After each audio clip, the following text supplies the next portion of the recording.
Hi, everybody. Welcome back. Today, I have a special guest joining me, Carolyn Cueva with Good Shepherd Community Care. Welcome. If you want to just do a quick intro and tell people who you are and what you do, and we can dive into some a little bit different topic for today. Course. Thanks, Ashley. My name is Caroline Cueva, and I am the Marketing and Business Relations Coordinator from Good Shepherd Community Care. Awesome. And tell us about what services you provide specifically to seniors who are currently in their homes and potentially want to stay there, potentially move out. But tell us what you guys can do to help. Sure. Now, Good Shepherd was the first hospice that was established in Massachusetts 46 years ago, and we are one of the few remaining not-for-profit end-of-life care providers. We have been staying true to our mission for the 46 years we've been in service to make sure that the patient is the priority and we really value the people over the profit. We provide hospice, palliative care, a wide array of grief and bereavement services, and we also have a branch of our programs called our Good Shepherd Institute that is really focusing on education around end of life. We do mostly home-based care, so we're coming in with a nurse, a social worker, a full interdisciplinary care team to provide all of the services that you may need at the end. Um, that being said, we do also partner with a lot of different nursing homes and assisted livings in and around the greater Boston community, where we're able to come in and supplement the care that they're already providing to their residents. All right, that all sounds good. And this is definitely a very heavy topic. And it's also one that all of us are going to have to think about for ourselves and our loved ones at some point. So, um, that being said, what advice would you have for the adult children of seniors who are starting to think about these things?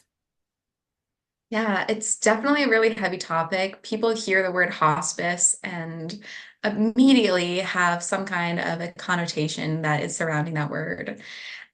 Part of what we're doing in our institute is really trying to dispel a lot of those myths and misconceptions that might come up when you hear that word hospice. Most people hear hospice and they think, oh, that means that they're giving up. And that's really not the case. Hospice has two main criteria to become eligible. One is that you're no longer seeking any kind of a curative treatment. So, whatever your diagnosis or illness may be, you are at a point where you are saying that, okay, I've had enough. I'm no longer going to get any kind of treatments or cures. I'm going to just let this run its course. So, that is the first criteria. And the second is that you have a prognosis from your physician of 6 months or less. And that being said, that does not necessarily mean that you have to die within 6 months. We have had many patients who continue to stay on our service for months after the 6 month period, even over a year. Um, a great example is President Jimmy Carter, who was on hospice for about a year and a half before he actually passed away. To maintain that benefit, it's really just you continue to get that 6 months prognosis. So every period, they're called benefit periods. So that they run from about 3 to 6 months. And in that time frame, you would have another visit with your primary care physician where they would say, no, based on your current diagnosis and the trajectory of your disease, we still see that 6 months. But again, you do not have to die within that period. You can continue to stay on and we'll continue to treat your symptoms. Mm. So that's like a really big thing. It's just like, what's the groundwork? How do I know if I'm eligible for hospice? Those are the two main things. Something else that always comes up when talking about hospice is how is this paid for? Mhm. And speaking specifically about Good Shepherd as a nonprofit, there is no cost associated with our end of life care. It is completely covered through your Medicare benefits. So, as long as you're Medicare, Mass Health, any kind of private insurance you may have, we're going to work with them to cover all of the hospital bills and medications and equipment that are all related to your end of life diagnosis. Wow. That's So, amazing. yeah, it is really cool. A lot of people think that these services that are so phenomenal are going to cost them an arm and a leg, and that is just not the case. We really want to make sure that the family, not the family and the patient feel supported during this time. It is a very vulnerable time for a lot of people. So it is really great to be able to have a team who can come in and help support you through your disease and through your end of life. Yeah. Yeah, I would have assumed that it was very expensive and out of pocket, and maybe insurance will cover some, but that this was more for, people who have some money in the bank, or equity in the house that they can pull out and use. But it's really great to know that it's really for everybody and it's so accessible.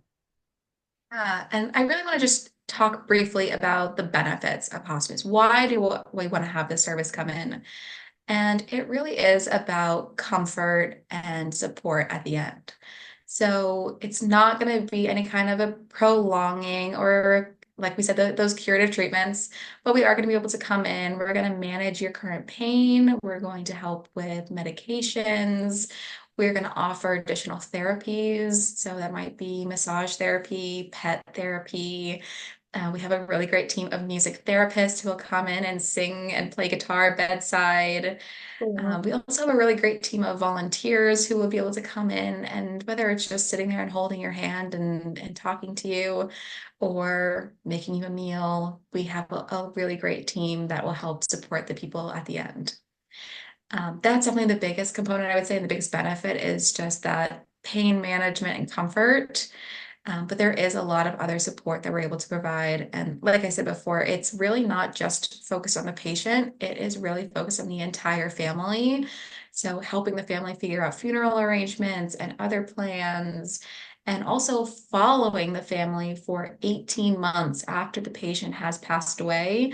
We continue to check in and offer support, bereavement, counseling, any kind of services that they might need at that time, whether it's one-on-one or in a group setting, we are able there, we're going to be there to support you. Wow, that's great. That's another thing I had no idea about. That's so important. Oh my goodness. Um, I'm sure a lot of people watching this are thinking, well, that's nice to be aware of, but we're very far off from that. Hopefully, everyone is very far off from that. However, when would you recommend, like, what's the optimum time to start thinking about this and making these plans? Wow. Everyone waits until the end, or most people tend to wait until the end or when you really need it. And sometimes that tends to be too late. It could be that it's a medical emergency that happens, and now all of a sudden your doctor is saying, I really think that hospice needs to come in. And unfortunately, you may not have had a chance to think about these options and choices yet. So it's really going to be up to whoever the next of kin or the healthcare proxy is to make those calls. And that's why we really encourage people to have those conversations early so you know what the people's wishes are and you can make sure that you are upholding them when the time comes that they're maybe no longer to make those choices themselves. Yeah. Yeah, something that we do a lot of education on, it's called advanced care planning. So this is something that involves advanced directives, appointing a healthcare proxy, filling out a MOLST form, which is specific to Massachusetts. It's a lot of different pieces that help make sure that your wishes are going to be upheld at the end. Yeah. It's always good to plan. I mean, I already have my estate plan in place and my final wishes and all of that. It's on paper. It's just there just in case. Healthcare proxy, all the things. Yeah, We we won't did need an it. education series not too long ago with Newton Community Education, another really great nonprofit that is based in Newton. And we did a whole series based on planning for the end. And each session we talked about a different topic about end of life care, whether it was hospice, palliative care, those advanced directives I mentioned, the post-mortem and kind of grief counseling. We talked about all these different things. And one of the women who came to our class said that no one in her family wants to have these conversations with her, that she really wants to have a good plan in place, but no one else wants to have the conversation. So she has just taken it upon herself to write everything down and put it on her fridge with a magnet. Oh, wow. Friend center. Yeah, so that's her plan. It's on the fridge, but it really is so important to be able to have those conversations and not just have it on the fridge. So God forbid something happens and people know what to do. instead of having to, okay, now let me go find that list and, what happens if it's not on the fridge anymore and you don't know what she wanted. She really wanted everything planned out and wanted to make sure that her family didn't have to make those choices when it was her time. Yeah, that's really kind of her, you know. And a lot of times you don't have that notice. You don't have enough time to plan. I mean, we do, but we don't think about it far enough in advance. So that's Yeah. really kind of her to make sure that the people who are left behind don't have to figure all this stuff out. It's one less thing because it's very stressful and sad, and there's just a flood of emotion when somebody passes. So if you already have a plan in place, that's one less thing you have to worry about. Yeah, definitely. And I feel like that's why it's so important, especially as they're starting to downsize now. This is a great time to have those conversations. If you're already maybe thinking of moving into a smaller home or maybe moving to an independent or an assisted living facility, this is a great time to have those conversations. You're starting to think about things already, it seems like. So maybe start to have some of those conversations about what are your wishes going to be when the end comes? Do you want to be in your own home? Do you want to be surrounded by family? Is there a specific religious component that you really feel passionate about that you would like to be done for you? All of these things really make the end special and make sure that your wishes are going to be followed. Yeah, yeah. Something I would recommend, a resource that we have found very helpful in our education. It's actually a game, believe it or not. Really? It is a game. You can pick it up at your local Target or on your Amazon account. It is called the Death Deck, and it is a card game that it has all of these prompts, but you get to do them in a fun way. So they have all kinds of prompts and questions that help you to start to have those conversations and think about these things. One of the ones that we had pulled the other day was how quickly do you want to go? Do you want it to be fast and painless? Do you want it to be in your sleep? Or it was like a lot of these different prompts like this. And of course, everyone was like, well, I want it to be painless and in my sleep. Yeah. But at least it's just another way to start thinking about things like this. So it is a really great resource that we recommend a lot. Yeah, that's a really neat because it's again very heavy, very morbid, very sad topics, but inevitable to talk about it and then to experience it, unfortunately. So it seems like a game might help facilitate some of those conversations and maybe even add a little bit of humor and levity to it that can help. So thank you for sharing that. That's great. I wrote that Yeah. down too. I'm gonna start telling people about that. The death deck. It was made by two women. One of them, it was a hospice nurse, and the other was a social worker. Mm. And they had both lost someone and thought, we really wish that we had had these conversations earlier on. And that's where the game came from. Yeah, And we love it. that's a good idea. We So also have a lot of caregiver resources available, whether it is book recommendations that we'd like to share with people, or if you feel like you might actually want to have someone who come in and kind of moderate that conversation, those are definitely things that we are able to support as well. Oh, that's good to know. So somebody can come in and sit with the family and talk through this. That's great. Yeah. So what is one common mistake that you see people making as they're having these conversations or going through this phase or even starting to think about it? Big mistake. I don't know if it's really a mistake, but something that a lot of people that we find, a lot of our patients and their families, is after someone has passed away with us, they come back and they say, God, I wish we had come with you sooner. I wish we had started hospice sooner.